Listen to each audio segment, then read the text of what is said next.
नमस्कार, आप देख रहे हैं बिहार का सबसे बड़ा प्राइम टाइम बुलेटिन अपना बिहार। और बुलेटिन की शुरुआत सबसे बड़ी खबर के साथ करेंगे। बिहार में अब जमीन के घूसखोर दुश्मन नहीं बचेंगे। डिप्टी सीएम विजय सिन्हा ने साफ कर दिया है कि उनका एक ही मकसद है, भूमि सुधार को आगे बढ़ाना। सरकारी जमीन पर कब्जा करने वाले, गलत तरीके से रसीद कटवाकर म्यूटेशन करने वाले माफिया और अधिकारी की अब खैर नहीं है।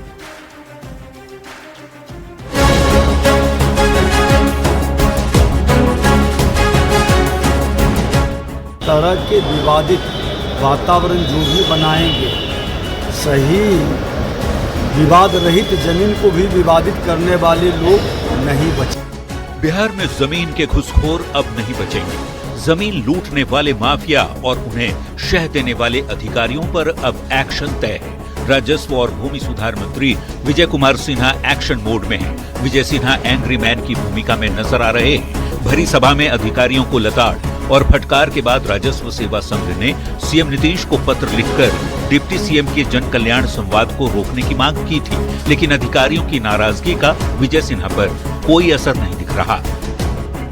किसी के भावना को चोट पहुंचाने का सरकार की नीति नहीं होता।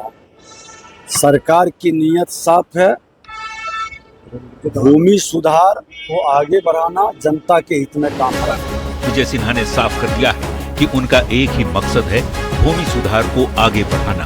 सरकारी जमीन पर कब्जा करने वाले, गलत तरीके से रसीद कटवाकर म्यूटेशन करने वाले माफिया और अधिकारी अब नहीं बचेंगे। तरह के विवादित वातावरण जो भी बनाएंगे, सही विवाद रहित जमीन को भी विवादित करने वाले लोग नहीं बचे। तो स्वस्थ होना होगा, विभाग को स्वस्थ कर देंगे तो सब स्वस्थ हो जाएंगे। डिप्टी सीएम विजय सिन्हा अधिकारियों पर क्या बरसे? उन्हीं के विभाग के अधिकारियों ने उनके खिलाफ ही मोर्चा खोल दिया। राजस्व सेवा संघ ने सीएम नीतीश को पत्र लिखकर डिप्टी सीएम के कार्यक्रम पर रोक लगाने की मांग की, लेकिन विजय सिन्हा ने साफ कर दिया है कि सबको स्वस्थ होना ही होगा। विजय सिन्हा लगातार अधिकारियों को फटकार लगा रहे हैं, लापरवाह अफसरों पर एक्शन ले रहे हैं। जन कल्याण संवाद में deputy CM, CO, DCLR, ADM किसी को भी छोड़ नहीं रहे। ऐसे में बड़ा सवाल है कि जमीन के घुसखोर दुश्मन पर कार्रवाई से क्या प्रॉब्लम है। न्यूज 18 के लिए पटना से धर्मेंद्र कुमार की रिपोर्ट। देखिए, पूर्व मुख्यमंत्री राबड़ी देवी के सरकारी बंगले को खाली कराए जाने के मामले पर आरजेडी की ओर से भवन निर्माण विभाग को पत्र लिखकर सवाल किया गया है कि जेडीयू सांसद संजय झा और देवेश चंद्र ठाकुर को बिहार सेंट्रल पुल के मकान किस नियम के तहत आवंटित किए गए। आरजेडी के आरोप पर जेडीयू और बीजेपी ने पलटवार किया है।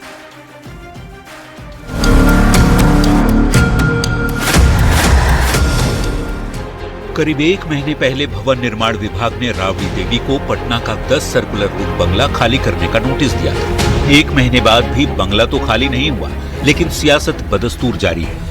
जेडीयू की ओर से बार बार उठाए जा रहे सवाल पर आरजेडी ने पलटवार किया है। आरजेडी की ओर से भवन निर्माण विभाग को पत्र लिखकर सवाल पूछा गया है कि जेडीयू सांसद संजय झा और देवेश चंद्र ठाकुर को बिहार सेंट्रल पूल के मकान किस नियम के तहत आवंटित किए गए हैं, जबकि ये आमतौर पर मंत्रियों या सभापति को दिए जाते हैं। क्यों उसमें रह रहे? क्या उसमें कोई तहखाना है? कुछ छिपा हुआ है क्या? तो जीतनराम मांझी जी जब आवास में रह रहा है, वो केंद्रीय मंत्री है, उनको दिल्ली में मिला हुआ है। पूर्व मुख्यमंत्री राबड़ी देवी के सरकारी बंगले को खाली कराए जाने के नोटिस पर जिस ढंग से आरजेडी ने पत्र लिखकर सवाल खड़ा किया, उस पर सियासत बेहद तेज हो गई। राबड़ी देवी के सरकारी बंगले को लेकर राजद का हंगामा पूरी तरह से राजनीतिक ड्रामा है। कानून और नियम सभी पर समान रूप से लागू है। जेडीयू और बीजेपी नेताओं ने इसे आरजेडी का खिसियानी बिल्ली खंबा नोचे वाला रिएक्शन बताया है। बात है कि राष्ट्रीय जनता दल के लोग समझते हैं कि जिस आवास में वो रहते हैं, भले ही सरकारी हो, लेकिन उनका बपौती हो चुका है। बता दें, करीब 20 साल से लालू परिवार का सरकारी पता रहा है पटना का 10 सर्कुलर रोड। नई सरकार बनने के बाद 25 नवंबर 2025 को भवन निर्माण विभाग ने 10 सर्कुलर रोड खाली करने का नोटिस दिया था और विधान परिषद में नेता प्रतिपक्ष की हैसियत से 39 हार्डिंग रोड अलॉट किया गया था। तभी से इस मुद्दे पर सियासत जारी है। न्यूज 18 के लिए पटना से अमित कुमार के साथ ब्यूरो रिपोर्ट। और देखिए, एक तरफ जहां देश और दुनिया भर में नए साल के जश्न का उत्साह है, तो दूसरी तरफ मौलाना शहाबुद्दीन रजवी ने मुसलमानों को नए साल का जश्न मनाने से मना करने वाला फतवा जारी कर दिया है, जिस पर सियासत तेज हो गई है। साधु संतों की आलोचना के साथ साथ केंद्रीय मंत्री गिरिराज सिंह ने कहा कि पहले अपने अंदर की विकृति को खत्म करें मौलाना। तमाम मुसलमानों को बता देना चाहता हूँ कि नए साल पर जश्न मनाना शरीयत इस्लामिया की रोशनी में नाजायज है। क्या नए साल का जश्न इस्लाम विरोधी है? ये हम नहीं कह रहे, ये सवाल खड़ा हुआ है मौलाना शहाबुद्दीन रजवी के एक फतवे के बाद। मौलाना ने मुसलमानों को नए साल का जश्न मनाने से मना करने वाला फतवा जारी कर दिया है, जिसकी आलोचना और सियासत दोनों ही हो रही है। पहले आप सुनिए कि मौलाना शहाबुद्दीन रजवी ने क्या कहा। कहीं से खबर मिली कि कुछ नौजवान लड़के लड़कियां जश्न मना रहे हैं तो उलमाए कराम सख्ती से रोकेंगे।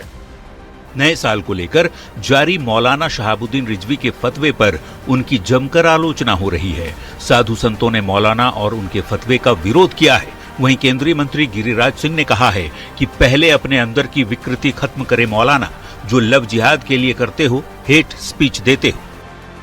मैं देश के सभी मौलानाओं से अपील करता हूं, अपने अंदर की विकृतियां को खत्म करना चाहिए पहले। हालांकि मौलाना ने युवाओं को शोर शराबे और फिजूल खर्ची से बचने की सलाह देते हुए पश्चिमी परंपराओं की नकल करने से बचने की नसीहत दी है। लेकिन सवाल है कि क्या इस तरह से नए साल के जश्न को इस्लाम विरोधी बताना और उस पर फतवा जारी करना ठीक है? न्यूज़ 18 के लिए दिल्ली से अमितेश सिंह और पटना से रवि एस नारायण के साथ ब्यूरो रिपोर्ट। और देखिए, मौलाना शहाबुद्दीन रजवी ने मुसलमानों को नए साल का जश्न मनाने से मना करने वाला फतवा जारी कर दिया। मौलाना का कहना है कि ये त्योहार मुसलमानों का नहीं है। शरीयत में न्यू ईयर सेलिब्रेशन नाजायज है। मौलाना के फतवे पर सियासत सुलझ गई है। सेकुलर देश है और यहाँ किसी को इस तरह का फतवा जारी करने का कोई अधिकार नहीं। फतवा जारी करना ही हो, जो मुस्लिम धर्म में कुरीतियाँ हैं उसके खिलाफ फतवा जारी क्यों नहीं करते ये लोग? और आरजेडी और कांग्रेस के लोग इस तरह के फतवों पर चुप्पी क्यों साध लेते हैं? कोई इस देश में ये नहीं कह सकता है कि ये शरीयत से चलेगा। हमारा संविधान सर्वोपरि है और देश संविधान के कानून के प्रावधान से चलेगा और सभी को उसकी आज़ादी है इस देश में। मौलाना साहब, कहाँ से आया कहाँ जाओगे, खबर करो अपने तन की। अरे मिलजुल के सारे जश्न मनाइए, सारे धर्म, सारे पंथ, सारे मजहब को अपना मानिए, सारे धर्म मजहब पंथों की मान्यताओं का सम्मान कीजिए। और देखिए, रोहतास में रोपवे हादसे के बाद कई सवाल उठ रहे थे। नीतीश सरकार का ड्रीम प्रोजेक्ट धाराशायी होने के बाद जैसे कोई सपना टूट गया था। रोपवे हादसे की जांच रिपोर्ट सामने आने के बाद सरकार ने बड़ा और सख्त एक्शन लिया है।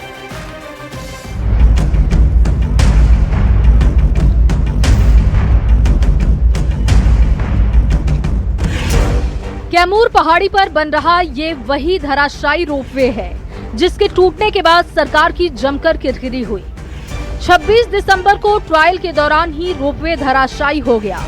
जड़ से उखड़ गए लोहे के खंभे, आड़े तिरछे लटके हुए केबिन और दूर तक जमीन पर पसरी मोटी मोटी रस्सियां। ये किसी सपने के टूटने जैसा था। रोपवे टूटने के बाद जमकर सियासत हुई।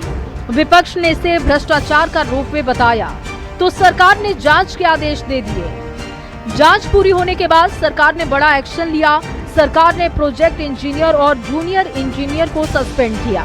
निर्माण कंपनी को भी ब्लैकलिस्ट किया। इसलिए हम लोगों ने ये संवेदक की भी लापरवाही माना है। जो हमारे एक तो कनीय अभियंता हैं और जो परियोजना प्रोजेक्ट के इंजीनियर हैं, ये दोनों की भी लापरवाही हम लोगों ने प्रथम दृष्टया में पाया है। न्यूज़ 18 ने रोपवे गिरने की खबर बेहद प्रमुखता से चलाई थी।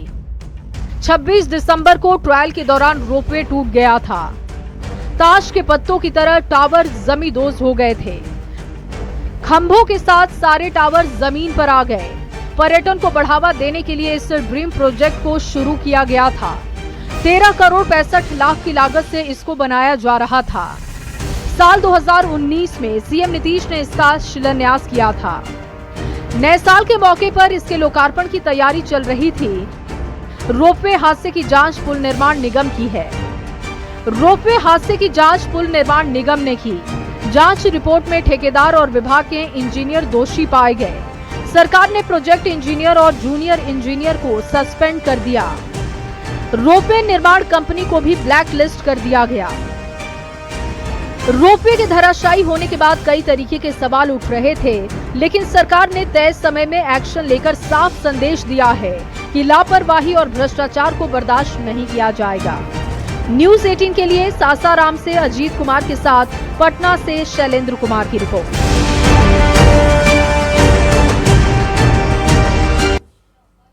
और देखिए, इस बार रामनवमी की शोभा यात्रा को लेकर पटना में अभिनंदन समारोह और बैठक का आयोजन किया गया, जिसमें खुद बीजेपी के राष्ट्रीय कार्यकारी अध्यक्ष नितिन नवीन शामिल हुए। जहां उन्होंने बैठक में शामिल हुए सभी 40 पूजा कमेटी से कहा कि इस बार 26 मार्च को होने वाली शोभा यात्रा बेहद भव्य और उत्साह के साथ निकलनी चाहिए। साथ ही यात्रा को आकर्षक बनाने पर भी जोर दिया है। उन्होंने कहा कि हिंदू नववर्ष कैलेंडर कैसे ज्यादा से ज्यादा लोगों के पास पहुंचे, इसकी तैयारी भी मुकम्मल होनी चाहिए। वो मार्च को 2026 में फिर रहेगा और रामनवमी इस बार और उत्साह के साथ मनाना है ना। तो राम का आशीर्वाद मिलता है तो हम लोग हर दिन रामनवमी की आयोजन बढ़ता रहा है। इस बार भी इसको और बेहतर करना है। तो मेरा आग्रह है, जो रामनवमी कमेटी के लोग हैं, थोड़ी तैयारी शुरू कर दीजिए।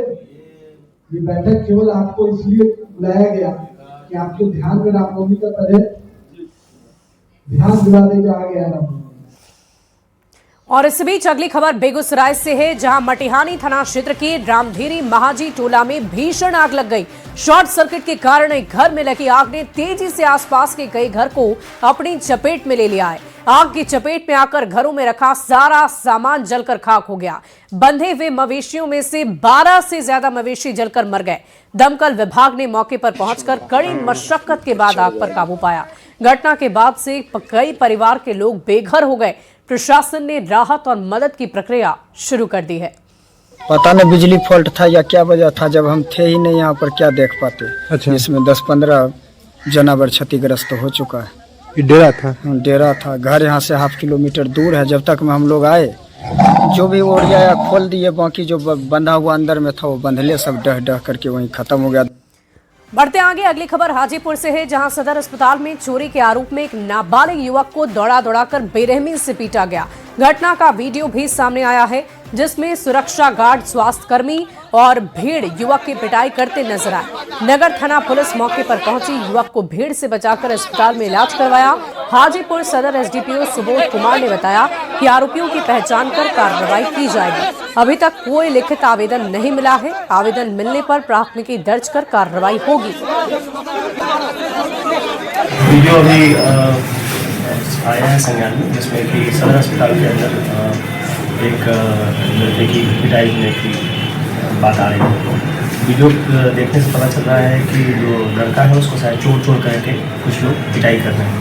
तो नगर थाना के पुलिस के द्वारा तुरंत उसको रेस्क्यू किया गया है और उसको इलाज कराकर थाना में ले जाया गया है। दोनों पहलुओं पर लोग जाँच करें कि क्या चोर था, तो किसका सामान चोरी कर रहा था, उस संदर्भ में लोग जाँच कर रहे हैं। और बढ़ते आगे, अगली खबर वैशाली से आ रही है, जहां चांदपुरा थाना क्षेत्र में पुलिस ने 4 अवैध देसी शराब की भट्टियों को ध्वस्त किया और लगभग 5,600 लीटर कच्ची शराब को गंगा नदी में बहा दिया है। ये कार्रवाई नदी किनारे दियारा इलाके में की गई। हालांकि इस दौरान अर्धनिर्मित शराब सीधे नदी में फेंकने का वीडियो सामने आया, जिस पर स्थानीय लोगों ने गहरी नाराजगी जताई है। वहीं बिहार सरकार के पीएचईडी मंत्री संजय सिंह और स्थानीय विधायक ने इसे गंभीर मामला बताते हुए दोषियों के खिलाफ सख्त कार्रवाई का भरोसा दिया।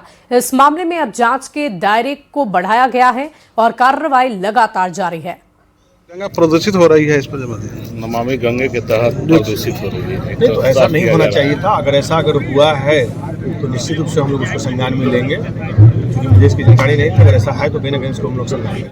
और इस वक्त की एक बड़ी खबर का रुख करते हैं। सीबीएसई ने परीक्षा की तारीख में बदलाव किया है। 10वीं और 12वीं की परीक्षा की तारीख बदल दी गई है। 3 मार्च को होने वाली परीक्षा रीशेड्यूल की गई है। 10वीं कक्षा की 3 मार्च की परीक्षा अब 11 मार्च 2026 को होगी।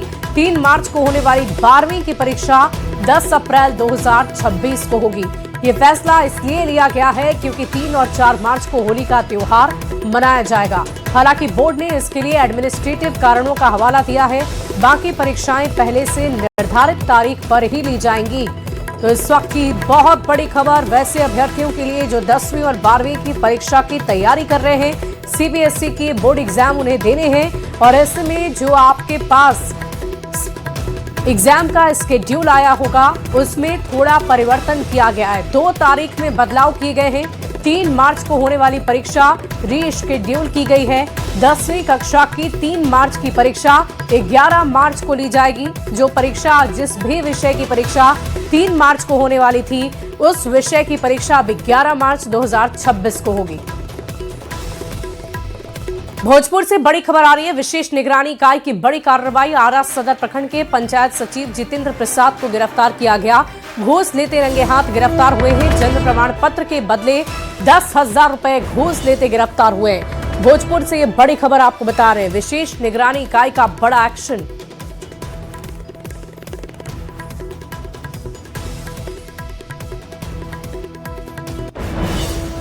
पत्र जब बनेगा तो नैहर से ही बनेगा, ससुराल से बन सकता नहीं है। उन्होंने क्या किया कि आवेदन करवाया यहाँ, उस आवेदन पत्र पर सरपंच ने अनुशंसा कर दिया। देख लीजिए, सभी लोगों का पूरा प्रक्रिया पूरा कर दिया गया। जब ये आए तो ये पंचायत सचिव जो है जिसका नाम जितेंद्र प्रसाद है, उनसे काफ़ी रुपये का डिमांड कर दिया। वो बेचारे बाहर रहने वाले बतवा, इसने हमसे 10,000 रुपये का डिमांड किया। जो कम से कम 10,000 रुपये आप दीजिए तो जन्म प्रमाण पत्र आपके संबंधी का बना दूंगा। फोन पर किया, उन्होंने लिखित आवेदन दिया। उस आवेदन में उन्होंने बताया कि जन्म प्रमाण पत्र बनाने के लिए बीडीओ के द्वारा 20,000 रुपये की मांग की जा रही है और सत्यापन किया गया। जो आरोप था उसे सत्य पाया गया। उसके बाद आगे की कार्रवाई की गई और एक धावा दल बना के और उनको 10,000 रुपये लेते हुए रंगे हाथ पकड़ा गया। अगली खबर समस्तीपुर से, जहां एक जिंदा सैनिक के नाम पर साल 2014 में फर्जी तरीके से मृत्यु प्रमाण पत्र बनवा लिया गया। जखोरा गांव निवासी पूर्व सैनिक अरुण कुमार को इसकी जानकारी तब हुई जब भूमाफिया जमीन पर कब्जा करने के लिए पहुंच गए। जांच में ये पता चला कि उनके ही बेटों के जरिए लगभग 7 कट्ठे जमीन की रजिस्ट्री कराई गई है। पूर्व सैनिक ने प्रखंड और जिलाधिकारी कार्यालय में आवेदन देकर न्याय की गुहार लगाई है। जिलाधिकारी रोशन कुशवाहा ने इस मामले की जांच कर दोषियों पर कार्रवाई का भरोसा दिलाया है। हम आर्मी से रिटायरमेंट है और सर हमारा मृत्यु प्रमाण पत्र निकाला गया है, जो अभी हम जिंदा हैं। फिलहाल हमारे गांव के कुछ आदमी के द्वारा मालूम हुआ जो आपका मृत्यु प्रमाण पत्र बन गया है, जिसके कारण हमने यहाँ पर आए हैं कलेक्ट्रेट में और साहब से मिलके ये एप्लीकेशन साहब को देने आए हैं। तो उसका आवेदन हम लोग चेक कराएंगे कि किस मामले में हुआ है। अगर ऐसा पाया जाता है कि कोई बोगस रिपोर्ट के आधार पर अगर ये किया गया है तो जो दोषी हैं उनके खिलाफ कार्रवाई होगी। और वर्तमान में चूंकि वो जीवित हैं इसलिए उस मृत्यु प्रमाण पत्र को निरस्त करने के लिए भी हम लोग निर्देशित करेंगे। बढ़ते हैं आगे। अगली खबर बेगूसराय से, जहां मोबाइल दुकानदार का शव 7वें दिन गंडक नदी से बरामद किया गया। 23 दिसंबर की रात 4 अपराधियों ने उसे किडनैप करके उसकी निर्मम तरीके से हत्या कर शव को नदी में फेंका था। पुलिस ने हत्या में एक आरोपी को गिरफ्तार भी किया है, जबकि 3 अन्य फरार बताए जा रहे हैं। घटना का सीसीटीवी फुटेज भी अब सामने आ गया है, जिसके आधार पर कार्रवाई की गई है। तो बेगूसराय से बड़ी खबर आ रही है। 23 दिसंबर की रात अपहृत व्यक्ति का शव बरामद हुआ है। नदी से ये शव बरामद किया गया है। सीसीटीवी फुटेज के आधार पर कार्रवाई की गई है। पुलिस ने एक आरोपी को हिरासत में भी लिया है, गिरफ्तार भी कर लिया है। 3 आरोपी अभी भी फरार बताए जा रहे हैं। आगे क्या आपकी रणनीति रहेगी? हम लोग की रणनीति है जो इस घटना में दोषी हैं उसे कठिन से कठिन सजा मिले और हम लोग चाहेंगे कि उसका ट्रायल चला के स्पीड ट्रायल चला के जल्द से जल्द संलिप्त आरोपी को, इसमें दोषी जो भी हैं वो बख्शे नहीं जाएंगे। उन्हें कड़ी से कड़ी सज़ा हम लोग दिलवाएंगे और सरकार से हम लोग मांग करते हैं कि जो इन लोगों का है मुआवजा के रूप में जो और अगली खबर खगड़िया से है, जहां जिला प्रशासन के निर्देश पर गोगरी बाजार में अतिक्रमण हटाओ अभियान चलाया गया। इस दौरान सरकारी संपत्ति पर किए गए अवैध निर्माण को बुलडोजर और जेसीबी की मदद से ध्वस्त किया गया है। बताया जा रहा है कि पिछले 10 साल से अतिक्रमण के कारण बाजार के इलाके में भारी जाम की समस्या बनी हुई है और नगर परिषद की कार्यपालक पदाधिकारी सोनी कुमारी, अंचल अधिकारी और गोगरी के एसएचओ पुलिस बल के साथ इस मौके पर मौजूद रहे। प्रशासन के इस कार्रवाई से आम लोगों को यातायात जाम से राहत मिलने की उम्मीद है।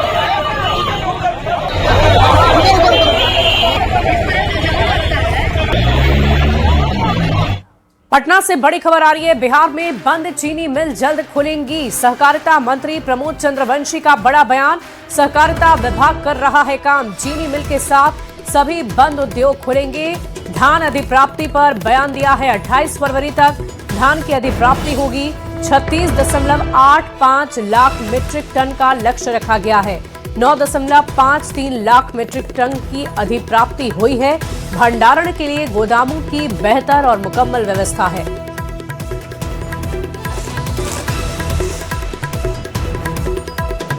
तो पूरे 5 साल उद्योग पर काम करेगा। चीनी मिल की बात में चीनी मिल से आगे भी बढ़ता हूँ। जितने भी चीनी मिल हैं लागू होगा। हमारे सहकारिता के माध्यम से भी चीनी मिल चलेंगे और इस सरकार पूरे 5 साल उद्योग पर काम करेगी। नए नए उद्योग लगेंगे। शुगर मिल भी चालू होगा। पटना के पाटलिपुत्र खेल परिसर पहुंची प्रसिद्ध बैडमिंटन खिलाड़ी साइना नेहवाल ने घोषणा की है कि वो बिहार के प्रतिभावान बैडमिंटन खिलाड़ियों का चयन कर उन्हें व्यक्तिगत रूप से प्रशिक्षित करेंगी। इससे पहले उन्होंने खेल मंत्री श्रेयसी सिंह से भी मुलाकात की। राज्य में खेल के भविष्य पर विस्तृत चर्चा की है। ओलंपिक पद विजेता साइना ने माना कि बिहार में प्रतिभा और संसाधनों की कोई कमी नहीं है, बस सही प्रशिक्षण की आवश्यकता है। बिहार से अपने भावनात्मक जुड़ाव को साझा करते हुए उन्होंने राज्य के खेल विकास में हर संभव सहयोग देने का वादा किया है। साइना नेहवाल अब बिहार के खिलाड़ियों को वर्ल्ड क्लास ट्रेनिंग देंगी। साइना ने खेल मंत्री श्रेयसी सिंह से भी मुलाकात कर बैडमिंटन के विकास पर चर्चा की है।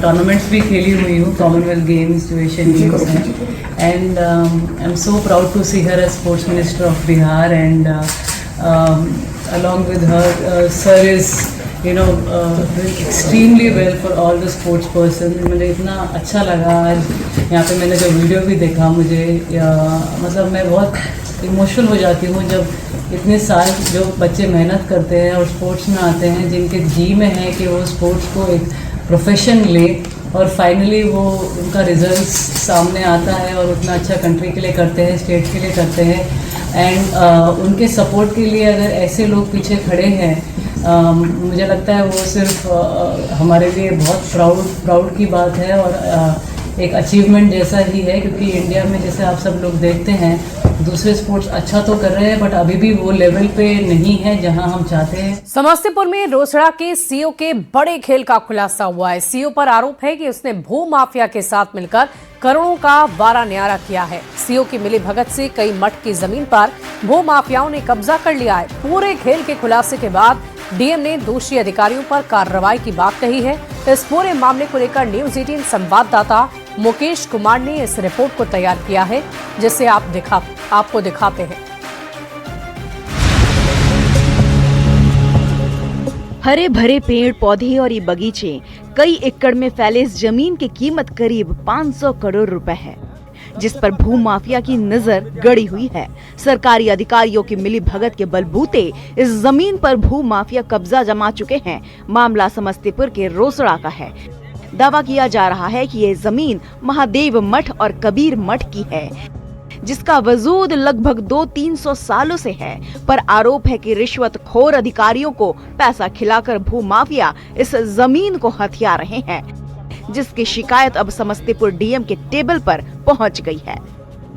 पैसे का लेन देन कर 12/12/2025 को संत कबीर मठ का जमीन और महादेव मठ का जमीन, दोनों जमीन का वो अवैध रूप से दाखिल खारिज यानी कह लीजिए रसीद काट दिया गया, जो भूमाफिया चंदन सिंह के दादा धीरज सिंह के नाम से। सामाजिक कार्यकर्ता रविंद्रनाथ चिंटू का आरोप है कि पूर्व सीओ नरेंद्र कुमार और तत्कालीन अंचलाधिकारी वंदना कुमारी भूमाफिया के साथ मिलकर सरकारी जमीन की हेराफेरी कर रही हैं। घूस लेकर इन्होंने महादेव मठ और कबीर मठ की जमीन दबंग चंदन सिंह के दादा धीरज सिंह के नाम पर कर दी, जो सरकारी जमीन पर अतिथि सत्कार होटल बनाकर अय्याशियों का अड्डा चला रहे हैं। मैं समझता हूँ 20-22 एकड़ जमीन जो भू माफिया लोग हैं लिखा लिए, और दुर्भाग्य की बात ये है कि जो हमारे अंचल अधिकारी है उसको दाखिल खारिज भी कर दिया, रसीद भी काट दी। मामला समस्तीपुर डीएम के ऑफिस तक नहीं बल्कि दिशा की बैठक के जरिए नीतीश सरकार तक पहुंच गया है। सबूत के तौर पर 313 पन्ने का दस्तावेज बिहार सरकार के मंत्री रहे महेश्वर हजारी को सौंपा गया, जो खुद मान रहे हैं कि सरकारी अधिकारी धोखाधड़ी और जालसाजी कर जमीन की हेराफेरी कर रहे हैं। और उसकी जितनी भी जमीन है जो अवैध तरीके से जो लोग उसको जो हथिया लिए हैं, रजिस्टर 2 में डलवा लिए हैं या जिस रूप में जो है जमाबंदी करवा लिए है, सारी की सारी जमीन जो है मठ को वापस करवाई जाएगी। ये मेरा बीजेपी के विधायक वीरेंद्र कुमार भी सरकारी अफसरों को दोषी ठहरा रहे हैं। ये मान रहे हैं कि गड़बड़ घोटाला किया जा रहा है, लिहाजा ऐसे चालबाज अधिकारियों और दबंग भू माफिया के खिलाफ डीएम को कड़ी कार्रवाई करनी चाहिए। लिहाजा अब गेंद जिलाधिकारी के पाली में है, जिन्होंने जांच के बाद कार्रवाई का भरोसा दिया है। इसकी शिकायत जिला अधिकारी से की गई है। अब देखने वाली बात होगी कि इस पूरे मामले पर आगे क्या कुछ कार्रवाई होती है। हालांकि जिला अधिकारी ने जांच के बाद कार्रवाई का आश्वासन जरूर दिया है। Mukesh Kumar, news 18 network, Samastipur. शेखपुरा जिले में अभय ब्रिगेड की टीम महिलाओं की सुरक्षा और सम्मान को लेकर काफी सक्रिय भूमिका निभा रही है। ये टीम न केवल छात्राओं बल्कि कामकाजी महिलाओं के बीच भी सुरक्षा की भावना मजबूत करने का काम कर रही है। अभय ब्रिगेड के प्रयासों से लड़कियों में आत्मबल और आत्मविश्वास का विकास हो रहा है, जिससे वे समाज में निडर होकर आगे बढ़ रही है। मुख्यमंत्री नीतीश कुमार की सकारात्मक सोच और महिला सशक्तिकरण से जुड़ी योजनाओं का ही परिणाम है कि आज कामकाजी महिलाएं स्वयं को अधिक सुरक्षित महसूस करती है। निडर होकर आगे बढ़ रही है महिलाएं। शेखपुरा की ये तस्वीरें आपको दिखा रहे हैं। अभया ब्रिगेड का प्रण महिला सुरक्षा पहली प्राथमिकता। महिलाओं में आत्मबल का विकास हो रहा है। निडर होकर ये महिलाएं आगे बढ़ती हुई नजर आ रही हैं। यदि आपको कोई असुविधा महसूस होती होगी तो सब इंस्पेक्टर कुमारी शुभम, मेरे साथ 2 पुरुष बल रहेंगे और 1 महिला बल है। और ये बल जो है हमारा टीम लगभग रोज हम लोग हर से पूरा थाना अंतर्गत जितना भी स्कूल कोचिंग पढ़ रहा है उसमें हम लोग सभी जगह जा के इसके बारे में बताए हैं। हमारी अभय ब्रिगेड की टीम उनके आने जाने के रास्ते में पूरी तरीके से चौकस रहेगी और गश्ती करती रहेगी। इस तरीके का कोई भी मजनू टाइप का कोई व्यक्ति हो, कोई लड़का हो या कोई इस तरीके का लफंगा हो, उसे अविलंब डिटेन करके उसके संदर्भ में आवश्यक जो कार्रवाई हो वो करेगी। अपना बिहार के इस बुलेटिन में अभी के लिए बस इतना ही। आगे देखिए जो